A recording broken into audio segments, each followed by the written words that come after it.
नमस्कार दोस्तों, इस वीडियो में आप सभी का स्वागत है। जैसा कि आप सभी जानते हैं, ये आज संधि की हमारी दूसरी क्लास है। जो पहली क्लास थी उसमें हमने जाना था कि जब दो वर्णों के मेल से जब दो वर्ण आपस में मिलते हैं तो जो विकार उत्पन्न होता है उसे हम संधि कहते हैं। विकार से हमारा मतलब था कोई बदलाव या परिवर्तन जब पैदा होता है तो उसे संधि कहते हैं। उसके बाद हमने जाना था कि संधि 3 प्रकार की होती है। कौन-कौन सी? जैसा कि आप यहाँ पे भी देख पा रहे होंगे, संधि के 3 प्रकार हैं स्वर संधि, व्यंजन संधि और विसर्ग संधि। उसके बाद हमने देखा था कि जो हमारी स्वर संधि है वो फर्दर जो है 5 प्रकार की होती है। कौन-कौन सी? वो 5 प्रकार हैं दीर्घ स्वर संधि, गुण संधि, वृद्धि संधि, यण संधि और अयादि संधि। तो पिछली क्लास में हम दीर्घ संधि और जो गुण स्वर संधि है उसको पढ़ चुके हैं। जो दीर्घ स्वर संधि थी उसमें हमने देखा था जब लघु स्वर और दीर्घ सजातीय स्वर आपस में मिलते हैं तो क्या होता था? दीर्घ स्वर बनता था। तो वो होती थी हमारी दीर्घ स्वर संधि। उसके बाद हमने गुण स्वर संधि देखी थी। उसमें क्या था? जब आ का मिलाप ई और बड़ी ई से हो रहा था तो हमारे पास बन रहा था ए। और जब आ का ऊ के साथ मिल रहे थे तो हमारे पास बन रहा था ओ। और जब आ री के साथ मिल रहा था तो हमारे पास जो परिवर्तन हो के वर्ण या अक्षर आ रहे थे वो थे अर। तो ये तो बात की हमने दीर्घ स्वर संधि और गुण स्वर संधि की, जो हम पिछली क्लास में पढ़ चुके हैं। आज की इस क्लास में हम देखेंगे वृद्धि स्वर संधि के बारे में कि जो वृद्धि स्वर संधि है उसमें कैसे संधि के जो उदाहरण हैं उनके साथ हम समझेंगे कि कैसे बनाई जाती है संधि। इसमें क्या होता है, जो वृद्धि स्वर संधि है इसमें यदि किसी आ के बाद, ध्यान से सुनिएगा, यदि किसी आ के बाद क्या आए, ए और ए आए, तो जो विकार उत्पन्न होगा वो होगा ए। और जब आ के बाद ओ औ आए तो जो विकार उत्पन्न होगा वो होगा औ। मतलब इनके स्थान पर जो शब्द प्रयोग, जो अक्षर प्रयोग होगा या जो स्वर आएगा वो होगा ए और औ। आपने देखा होगा गुण स्वर संधि में हमारे पास क्या आ रहा था? जब दो वर्ण मिल रहे थे, ए आ रहा था, ओ आ रहा था और अर आ रहा था। और जब गुण से हम वृद्धि संधि की तरफ आए तो क्या हुआ? इन्हीं में वृद्धि हो गई। यहाँ पे ए आ गया और यहाँ पे औ आ गया। अब मैंने जब इनको फर्स्ट टाइम याद किया था तो मैंने ऐसे ही किया था कि गुण स्वर संधि में हमारे पास बनता है ए और औ, और अगला जैसे कि संधि का नाम है वृद्धि स्वर संधि, तो इनमें वृद्धि हो जाएगी, इनकी मात्राएं बढ़ जाएंगी। मतलब पहले एक एक मात्रा आ रही थी, फिर क्या है, दो दो मात्राएं आएंगी। तो इस ट्रिक से मैंने ये चीज़ें याद रखी थी। आप अपनी कोई ट्रिक बना सकते हैं या आप भी ऐसे ही चीज़ों को याद रख सकते हैं। तो जैसा कि मैंने बताया कि आ जब ए ऐसे मिलेगा तो ए बनेगा, आ ओ औ से मिलेगा तो औ बनेगा। आप नीचे भी देख पा रहे होंगे कि आ ए से मिले या ए से मिले बनेगा हमारे पास ए ही। अब इसको क्या है, एक उदाहरण से देख लेते हैं। जैसे हमारे पास शब्द हैं महा और ऐश्वर्य। अब महा, जब आप हा को तोड़ेंगे तो वो कुछ इस तरह से आएगा आपके पास, ह हलंत के साथ और इसके साथ था स्वर आ। अब हमने देखा है कि जो पहला शब्द है उसका हम अंतिम वर्ण लेते हैं, तो महा में अंतिम वर्ण हुआ आपका आ। तो यहाँ पे हमने आ ले लिया।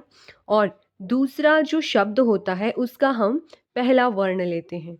तो ऐश्वर्य में पहला वर्ण है ए, तो हमने इधर ए ले लिया। अब हमें पता है जब आ ए के साथ मिलता है तो हमारे पास बनता है ए। अब जब हमारे पास ए बना, हम इसको मात्रिक रूप में लिखेंगे। मतलब जब हमारा ए, देखिए यहाँ पे ए क्या है, स्वर है, और यहाँ पे ह क्या है, हलंत के साथ है, मतलब ये बिना स्वर की सहायता के लिखा गया है। अब जब हम इसका शब्द बनाएंगे, मतलब ये जो वर्ण विच्छेद या जो भी आप समझ सकते हैं, तो जब हम इनको एक शब्द बनाकर लिखेंगे तो क्या होगा। अब ए को हम ऐसे तो नहीं लिख सकते, वो अशुद्ध शब्द हो जाएगा। तो ये ए सहारा देगा ह को, मतलब जो ए स्वर है हमारा, ये ह व्यंजन को सहारा देगा। तो ये कैसे लिखा जाएगा, जैसे म है आपका, जब ह के साथ ए लग जाएगा तो ये क्या बनेगा, ये है बन जाएगा। अब आपको पता है ए के दो मात्रा होती है, तो ये बन गया म है, और आगे था श्वर्य, तो वो ऐसे ही लिख दिया। तो ये क्या बन गया, ये बन गया हमारे पास महेश्वर्य। तो एक और इसका उदाहरण देख लेते हैं। देखिए मैंने यहाँ पे इनको सॉल्व क्यों नहीं किया है, मैं चाहती तो इसको कर सकती थी यहाँ पे सॉल्व, लेकिन ये मैंने इसलिए छोड़ा है ताकि एक एग्जाम्पल से मैं आपको समझा सकूं, और दूसरा जो है आप अपनी नोटबुक पर खुद कर सकें। अब आप वीडियो को पॉज करके इसको खुद सॉल्व करके देखिए, फिर वीडियो को प्ले कीजिए और यहाँ पे मिलाइए कि आपने सही किया है या गलत किया है। अगर आप चाहें तो आप कॉपी की जगह पे कमेंट सेक्शन में भी कर सकते हैं, ये आपकी मर्जी है।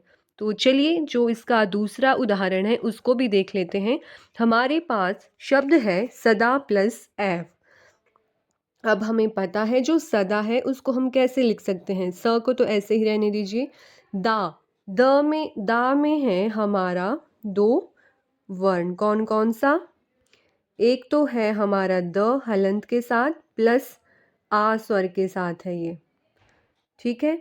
तो इसको हम कैसे लिख सकते हैं, हम इसका अंतिम वर्ण लेंगे, तो इसका अंतिम वर्ण है हमारे पास आ।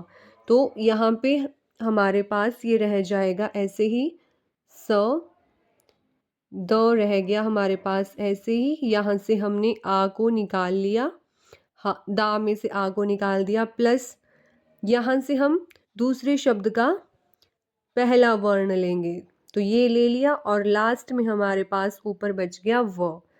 अब हमें पता है और जब आ और ए मिलेगा तो हमारे पास क्या बनेगा, हमारे पास बनेगा ए।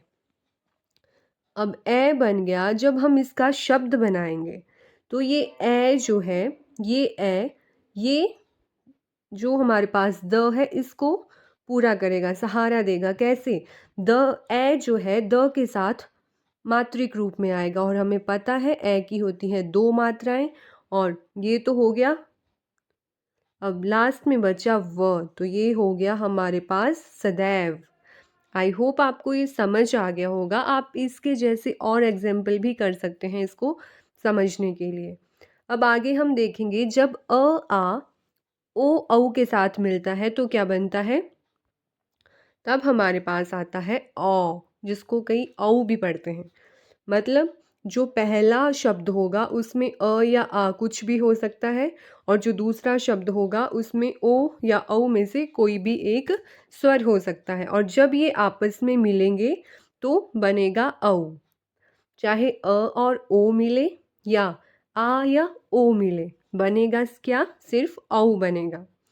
तो इसको भी शब्द उदाहरण से देख लेते हैं। जैसे यहाँ पर हमारे पास है महा और प्लस औषधि। अब हम क्या करेंगे, महा हमें पता है यहाँ पे हा बना है हमारा ह प्लस आ से, ये है। तो हम क्या करते हैं, हम अंतिम वर्ण को लेते हैं, तो यहाँ पे हमारे पास बच जाएगा मह हलंत के साथ, और यहाँ से हमने आ ले लिया और इधर से औ ले लिया, जो बना हमारा औ।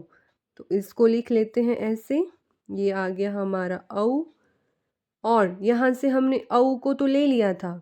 अब यहाँ पे बचा था हमारे पास शधि। क्या बचा है हमारे पास, यहाँ पे बचा है हमारे पास शधि। अब इसका हम जब इनको जोड़ेंगे तो कैसे लिखेंगे, म तो ऐसे ही रहेगा। अब ये औ जो है जब ह के साथ मिलेगा तो मात्रिक रूप में आएगा और ह के हलंत को हटा देगा, तो ये बना मह, और लास्ट में जो हमारे पास था शधि उसको हम ऐसे ही लिख देंगे, तो ये बना महौषधि। तो इस तरह से आपने क्या करना है, इनको सॉल्व करना है। आगे हमारे पास है यण स्वर संधि। अब यण स्वर संधि में क्या होता है, जो प्रथम शब्द का अंतिम वर्ण होगा उसमें विकार उत्पन्न होगा। क्या होगा, जो प्रथम शब्द का अंतिम वर्ण होगा उसमें विकार उत्पन्न होगा, और जो द्वितीय शब्द का प्रथम वर्ण उसको लेंगे, ये सेम ही रहेगा, जो द्वितीय शब्द होगा उसका हम प्रथम वर्ण ले लेंगे, और इसमें जो प्रथम वर्ण है उसमें विकार उत्पन्न होगा। जैसे हमारे पास हैं स्वर अ, ई, उ, री। जब ये स्वर जो हैं किसी भिन्न स्वर से, मतलब इनको छोड़कर किसी और स्वर से मिलेंगे तो क्या होगा, जब ई जो है हमारे, ये किसी भिन्न स्वर के साथ मिलेंगे तो जो विकार उत्पन्न होगा वो होगा व। फिर उसके बाद जब ऊ किसी भिन्न स्वर के साथ मिलेंगे तो जो विकार उत्पन्न होगा वो होगा, सॉरी मैंने आपको गलत बता दिया, जब हमारा ई किसी भिन्न स्वर के साथ मिलेगा तो विकार उत्पन्न होगा ये। और जब ऊ किसी भिन्न स्वर के साथ मिलेगा तो जो विकार उत्पन्न होगा वो होगा व। अब देखिएगा ये हलंत के साथ आ रहे हैं। फिर इसके बाद जब री किसी भिन्न स्वर के साथ मिलेगा तो जो विकार उत्पन्न होगा वो होगा र हलंत के साथ। इनको आगे एक एक करके समझते हैं। देखिए, जब ई और बड़ी ई इनके साथ जब जो दूसरा हमारे पास शब्द होगा उसमें इनको छोड़कर कोई भिन्न स्वर आएगा तो ये परिवर्तित हो जाएंगे य में। उदाहरण से देखते हैं, जैसे नीचे लिखा भी है, ई के बाद अगर ओ आ जाएगा तो ये बन जाएगा ई का बन जाएगा य, और जो भिन्न स्वर है वो वैसा का वैसा ही रह जाएगा। और जब ये इस विकार के साथ जुड़ेगा मात्रिक रूप में तो यो बन जाएगा। उसी तरह जब ई के बाद ऊ आएगा तो ये चेंज हो जाएगा य में, लेकिन जो भिन्न स्वर है वो नहीं बदलेगा, वो ज्यों का त्यों आगे आ जाएगा। आगे देखते हैं, ऐसे आपको समझ ना भी आए। देखिए यहाँ पे समझिए, यहाँ पे आपको आसानी से चीज़ें समझ आएंगी। यहाँ पे शब्द हैं इति प्लस आदि। अब हमने पढ़ा कि जो प्रथम शब्द है उसका हम लेंगे अंतिम वर्ण, तो इति। अब मेरे को लग रहा है, वैसे इतना ज़रूरत नहीं है बार बार इनको तोड़ने की, पर आपके लिए मैं फिर भी कर रही हूँ। इति, जब इति को हम तोड़ेंगे तो ये इस तरह से आएगा, छोटी ई की मात्रा है तो छोटी ई आएगी। अब प्रथम शब्द का अंतिम वर्ण है ई और द्वितीय शब्द का प्रथम वर्ण है आ। अब ई के बाद क्या आ रहा है, भिन्न स्वर आ रहा है ना। अगर इसके बाद ई या बड़ी ई आती तो वो भिन्न स्वर नहीं होता, मतलब ई और बड़ी ई को छोड़कर कोई भी स्वर आ जाए। यहाँ पे ई के बाद आया आ स्वर, और हमने पीछे जाना जब ई के बाद कोई भी भिन्न स्वर आएगा तो इस ई का बन जाएगा य, और जो भिन्न स्वर है वो वैसा का वैसा ही रह जाएगा। जब य और आ को आपस में जोड़ेंगे तो ये बन जाएगा या बन गया। अब इधर हमारे पास बचा था यित, क्योंकि हमने जो इसके साथ त के साथ स्वर था उसको निकाल लिया, और इधर आदि था, आ को हमने ले लिया था, निकाल दिया था वहां से, हमारे पास बचा था दी। अब क्या बचा, इत या दी। अब इसको कैसे लिखेंगे, त के बाद क्या है, या है, मतलब कोई स्वर नहीं है तो त आधा और या और अंत में है दी, ये बन गया इत्यादि। आगे एक और शब्द है, उदाहरण है अति प्लस आचार। इसको भी देख लेते हैं सॉल्व करके कैसे होगा। अति में क्या है, ये आ जाएगा हमारा अत हलंत के साथ प्लस ई प्लस वहाँ से हम आ को ले लेंगे प्लस चार। अब ई और आ ये मिलकर बनाएंगे, ई का बन जाएगा य और आ वैसा का वैसा आ जाएगा, जब ये दोनों मिलेंगे तो ये बन जाएगा या। अब हमने जोड़ना है अत प्लस या प्लस चार, तो क्या बनेगा अत्याचार, जिसको हम कैसे लिखेंगे, जो हमारे पास अत्याचार आएगा चार, इस प्रकार से। इसके बाद हमारे पास शब्द है अति प्लस उत्तम। अब हमें पता है यहाँ पे जो अंतिम वर्ण है वो है अति में से जब हम स्वर को निकाल देंगे तो ये कौन सा है, छोटी ई की मात्रा है, ये वाला स्वर है। और इसके आगे हम दूसरे शब्द का लेते हैं प्रथम वर्ण, ये ले लिया हमने ऊ, और यहाँ पे बचा हमारे पास तम। तो अब ये ई और ऊ जो है ये बनाएंगे यू, क्योंकि ई का बनेगा य जो होगा हलंत के साथ, और ऊ का मात्रा जो है य के साथ जुड़ेगी तो यू बन जाएगा। इसको जब हम इसका शब्द बनाएंगे तो अ त हमारा आधा, यू और तम अत्युत्तम बन जाएगा। आप खुद भी इसकी प्रैक्टिस कीजिएगा। फिर इसके बाद है हमारे पास कि जब ऊ और बड़े ऊ के बाद कोई भिन्न स्वर आएगा तो बनेगा व, और जो भिन्न स्वर है वो वैसा का वैसा रह जाएगा। जैसे ऊ या बड़े ऊ के बाद आया स्वर अ, तो ऊ और बड़े ऊ का बन गया व हलंत के साथ, और जो भिन्न स्वर है वो वैसा का वैसा। अब इन दोनों को जोड़कर क्या है, जब अ व व्यंजन के साथ मिल जाएगा तो बनेगा व बिना हलंत के। और जब ऊ या बड़ा ऊ भिन्न स्वर ई से मिलेगा तो व बन जाएगा ऊ और बड़े ऊ का, और भिन्न स्वर ज्यों का त्यों। और जब ये एक साथ जोड़ा जाएगा तो ई मात्रिक रूप में आ जाएगा व के साथ। जैसे यहाँ पे उदाहरण है वधु प्लस आगमन। अब वधु में क्या है, जो अंतिम वर्ण है वो है ऊ, कौन सा, छोटा ऊ, क्योंकि मात्रा लगी है छोटे ऊ की। और आगमन यहाँ से आएगा प्रथम वर्ण, वो है आ। अब हमें पता है जब ऊ और आ आपस में मिलेंगे तो ऊ का बन जाएगा व, और आ जो भिन्न स्वर है वो ज्यों का त्यों। और जब यहाँ से हमने ऊ को निकाल दिया था तो हमारे पास बचा था वध, और यहाँ से आ को निकालने पर बचा था गमन। अब हमें पता है व और आ जब ये दोनों आपस में जुड़ेंगे तो ये बन जाएगा वा, और जब इसका शब्द बनाएंगे तो वो बनेगा, अब देखिए यहाँ पे ध क्या है, हलंत के साथ है और इसके आगे कोई स्वर नहीं है, तो ध आधा हो जाएगा। जैसे वध आगे था वा और अंत में था गमन, वधवा गमन। एक उदाहरण है, इसके साथ समझ लेते हैं, इसको हम खुद करके देखेंगे। हमारे पास है शब्द मधु प्लस आचार्य। अब ये जो, अब आप बोल रहे होंगे, कई बच्चे कंफ्यूज हो जाते हैं कि यहाँ पे तो अंतिम वर्ण धू है, तो धू को हम तोड़ कर लिखेंगे ना, हम पूरा जो लास्ट में जिसकी ध्वनि आती है वो लेते हैं। तो ध को कैसे तोड़ेंगे, ध हलंत के साथ प्लस छोटे ऊ की मात्रा है तो छोटा ऊ, तो अंतिम वर्ण क्या है इसमें, ऊ।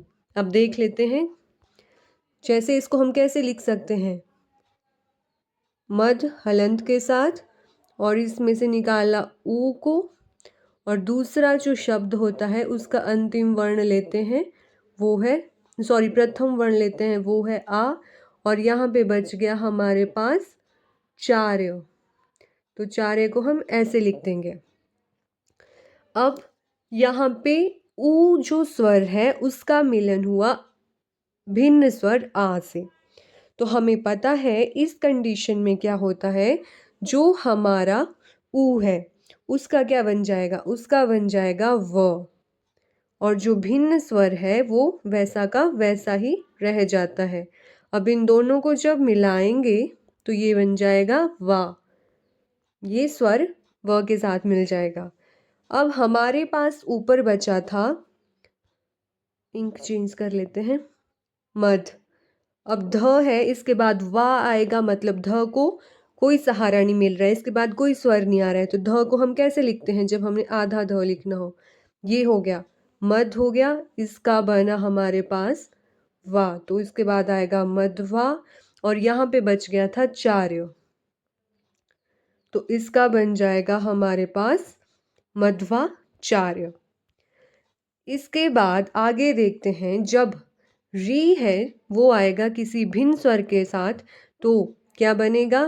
जो री है उसका र बन जाएगा, और भिन्न स्वर वो वैसा का वैसा रह जाएगा। जैसे यहाँ पे री के साथ आया हमारा अ, री का बन गया र, और भिन्न स्वर वैसा का वैसा, और इन दोनों को जोड़ने पर हमें मिला र।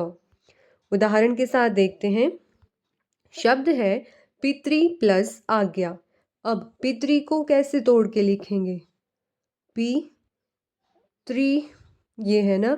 अब यहाँ पे जो त्र है इसको कैसे तोड़ेंगे?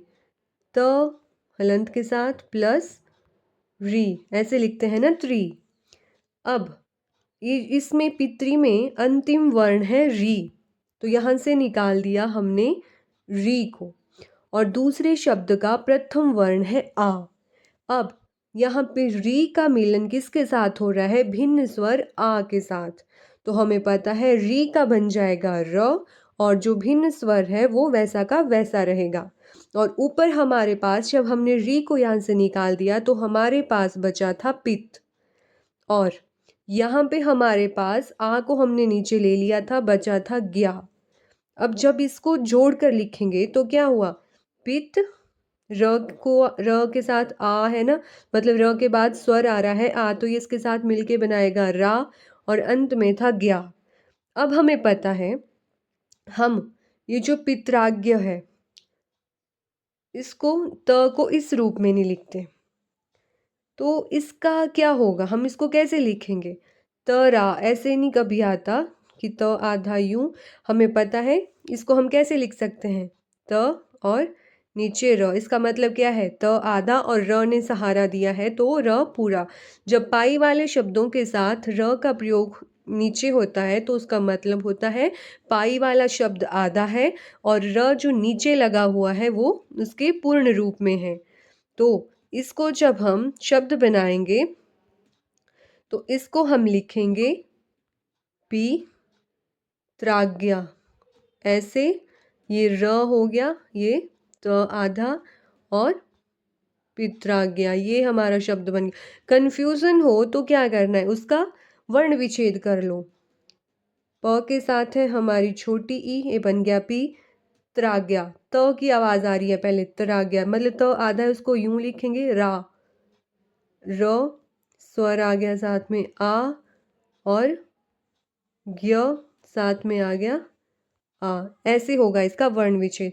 तो अगर आपको लिखने में, शब्द बनाने में समस्या हो तो क्या करना है? पहले उसका उच्चारण करो शब्द का, उस आधार पर उसका वर्ण विच्छेद करो, फिर वहां से क्या है, आप शुद्ध रूप से उस शब्द को लिख पाएंगे। एक उदाहरण लेते हैं, और जैसे यहाँ पर शब्द है मातृ प्लस आदेश, तो री का आपको पता है ये क्या है हमारा? त प्लस री, ये है, तो अंतिम जो इसमें वर्ण है वो है री, तो हम कैसे लिखेंगे? इसको हम लिख सकते हैं मात, तो हलंत के साथ, क्योंकि यहाँ से हम क्या है, जो अंतिम वर्ण है री उसको निकाल देंगे, और यहाँ से दूसरे शब्द का लेंगे हम प्रथम वर्ण, वो है आ, और लास्ट में हमारे पास बच जाएगा देश। अब हमें पता है जो री है उसका बन जाएगा र, और जो भिन्न स्वर है वो ज्यों का त्यों आ जाएगा, और ये बन जाएगा रा। अब जब इसका शब्द बनाएंगे तो ये बनेगा मा त रा, और लास्ट में था देश, ये बन गया। अब हमें पता है हम जो है ऐसे मात्रादेश नहीं लिख सकते, त और रा इस तरह से साथ में नहीं आते, तो क्या करेंगे? इसको हम कैसे लिखेंगे? इसको लिखेंगे माँ, त आधा है तो मतलब इसको सहारा देगा र, तो ये बन गया मात्रा दे, ये बन गया हमारा मात्रादेश। क्या बनेगा इसका जब हम इसको बनाएंगे? मात्रा देश, ये बन जाएगा इसका। तो ये भी हो गया एक उदाहरण। अब मुझे लग रहा है आपको जो है ये टॉपिक समझ आ गया होगा। अगर आपको ये टॉपिक समझ नहीं आया है तो आप क्या कीजिए, और शब्द लीजिए और उनका अभ्यास कीजिए, क्योंकि संधि एक ऐसा टॉपिक है, इसका आप जितना अभ्यास करेंगे ये उतना आपको समझ आएगी। आप इन्हीं जो मैंने यहाँ पे दिए हुए हैं शब्द, इनको खुद से कीजिए, फिर वीडियो के साथ मैच कीजिए कि आपने सही किया है या गलत। तो आई होप आपको ये टॉपिक क्लियर हो गया होगा। अगर नहीं भी हुआ है तो आप कमेंट सेक्शन में मुझसे पूछ सकते हैं। इसी के साथ धन्यवाद।